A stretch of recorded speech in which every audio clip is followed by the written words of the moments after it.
तो भैया हम शक्ति सूर्या आप सब भोजपुरी श्रोतागढ़ के प्रणाम करतानी। तो एगो फिर होली सैड सॉन्ग लेके आयल बानी, बहुत सुंदर खेसारी लाल के ट्रैक बटे कैलू झूठा वादा।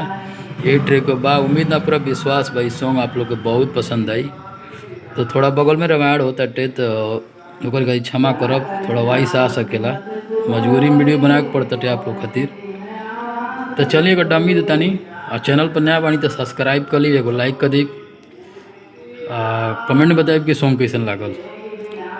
तो एक मुखड़ा कुछ ए प्रकार के बा। रोई रोई करतावे दिलवा सवाल हो, चल जइबू करब काई रंगवा गुलाल हो।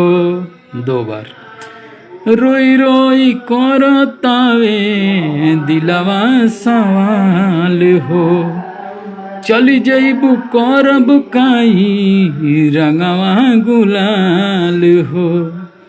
तो फीका कह दिहलू फगुआ हमारी सनम, तो फीका कह दिहलू फगुआ हमारी सनम। होलिया में डोलिया जाता तोहार ए सनम, होलिया में डोलिया जाता तोहार ए सनम। तही रहा मुखड़ा। चलिए कर अंतरा सुनाओ तनी। अंतरा भी बहुत जोरदार बटे। पहला अंतरा कुछ प्रकार के बा।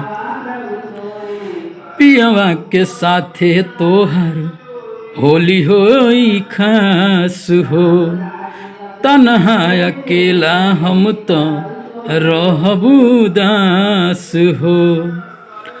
पियवा के साथे तोहर होली होई खास हो, तन्हा अकेला हम तो रहबू दास हो।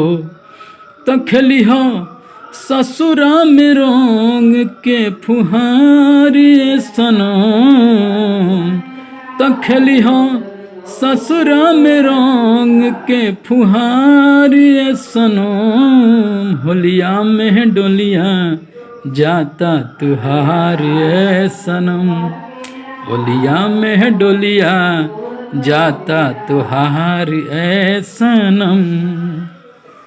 तो चलिए कर अंतिम और लास्ट अंतरा सुना देता नहीं आपके सेकंड वाला। शक्ति सूर्या रही मन में एतने मलाल हो, तनिको नया आइल उनके हमरो ख्याल हो। शक्ति सूर्या रही मन में एतने मलाल हो, तनिको नया आइल उनके हमरो ख्याल हो। सिंगर कैसे भुलाई तोहर प्यार सनम, होलिया में डोलिया जाता तोहार ए सनम, होलिया में डोलिया जाता तोहार ए सनम। तो एगो लाइक जरूर करब जाए सॉन्ग खातिर, कमेंट बताइब जाए जरूर कि सॉन्ग कैसा लागल आप लोग के। फिर नेक्स्ट वीडियो में आप लोग से मिला तनी जा, तब तक खातिर बहुत बहुत धन्यवाद।